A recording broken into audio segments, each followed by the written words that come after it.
Depression is sort of feeling lonely.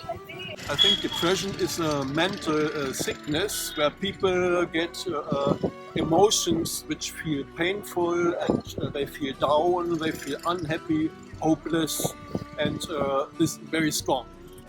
నా వ్యూలో depression ఏంటంటే ఇట్ ఈస్ యాక్చువల్లీ డిసీజ్ అనే చెప్పాలి. Depression is something like if you're having tension, that is main point of depression, I think. ఏదైనా కావాలనుకున్నది దక్కపోయినా or else ఏదైనా achieve అవ్వాలనుకున్నది రాకపోయినా అది మనం చాలా డిప్రెషన్లోకి వెళ్ళిపోతాం. డిప్రెషన్ అంటే ఏదైనా బాధ వచ్చినప్పుడు డల్గా. డిప్రెషన్ అంటే భయ బేసిక్లీ లవ్ ఫెయిల్ అయితే డిప్రెషన్ ఆల్రెడీ ఫీల్ అవుతాం మేము.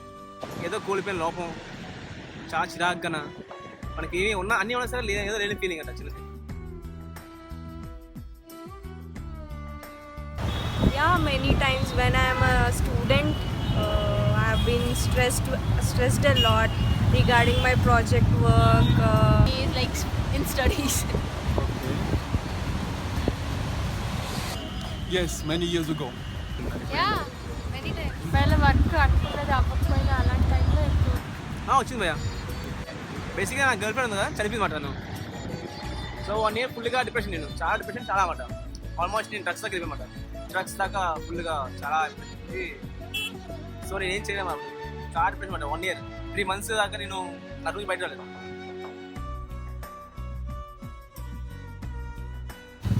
Like reading books, meeting friends, TV, music. There are many ways. Overcome avvadaniki chala ways unnai.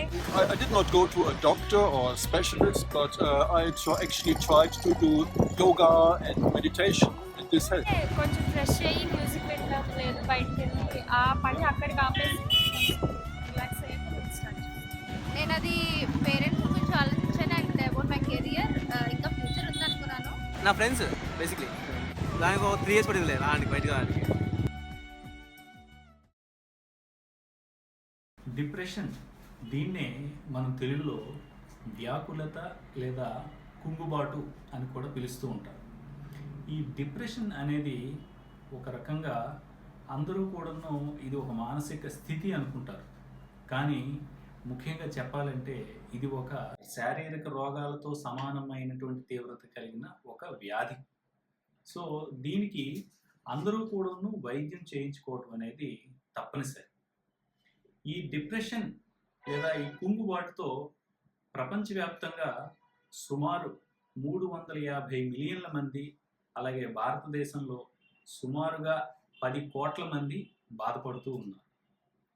ఈ డిప్రెషన్ యొక్క ముఖ్యమైనటువంటి లక్షణాలు ఏమిటంటే రోజులో ఎక్కువసేపు దిగులుగా ఉండటం, తరువాత ఏ పని మీద కూడాను ఆసక్తి లేకపోవటం, లేదా చేసిన దానివల్ల ఆహ్లాదం పొందలేకపోవటం, తరువాత ప్రతి చిన్న పనికి కూడాను బాగా అలసటగా ఫీల్ అవ్వటం, వీటితో పాటుగా పని మీద శ్రద్ధ లేకపోవటం, తన గురించి తాను తక్కువగా అంచనా వేసుకోవటం, తరువాత చనిపోవాలనేటటువంటి ఆలోచనలు రావటం, ఆకలి మందగించటం, నిద్ర లేకపోవటం, అప్పుడప్పుడు చిరాకు కోపంగా ఉండటం, లేదా ఏమీ సాధించలేను అని అనుకోవటం, తర్వాత పొద్దున్నే లేచిపోవటం, తర్వాత నిద్ర పట్టడానికి తీవ్రమైనటువంటి ఇబ్బందులు పడటం, ఇవి ముఖ్యమైనటువంటి లక్షణాలు.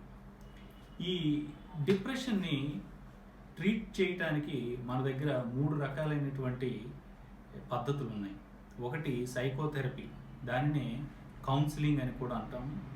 రెండవది మందుల ద్వారా, మూడవది బ్రెయిన్ స్టిమ్యులేషన్, దాన్ని ఎలక్ట్రోకన్వల్సివ్ థెరపీ అంటారు. ఈ కౌన్సిలింగ్ అనేది అల్పస్థాయిలో ఉన్నటువంటి స్వల్పస్థాయిలో ఉన్నటువంటి డిప్రెషన్ని ట్రీట్ చేయడానికి, తర్వాత మందులు మరియు ఎలక్ట్రోకన్వల్సివ్ థెరపీ లేదా ఈసీటీని తీవ్రస్థాయిలో ఉన్నటువంటి డిప్రెషన్ని ట్రీట్ చేయడానికి వాడవలసి ఉంటుంది.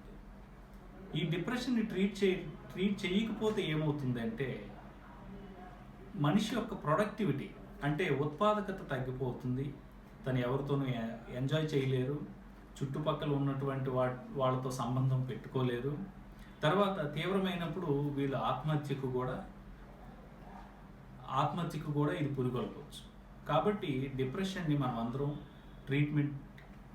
డిప్రెషన్ని అందరూ గుర్తించి ట్రీట్ చేయించుకోవాల్సినటువంటి బాధ్యత అందరి మీద కూడా ఉంది. ఈ సంవత్సరం ప్రపంచ ఆరోగ్య సంస్థ యొక్క నినాదం ఏమిటి అంటే దిగులు, దాని గురించి మాట్లాడదాం, డిప్రెషన్ లెట్స్ టాక్.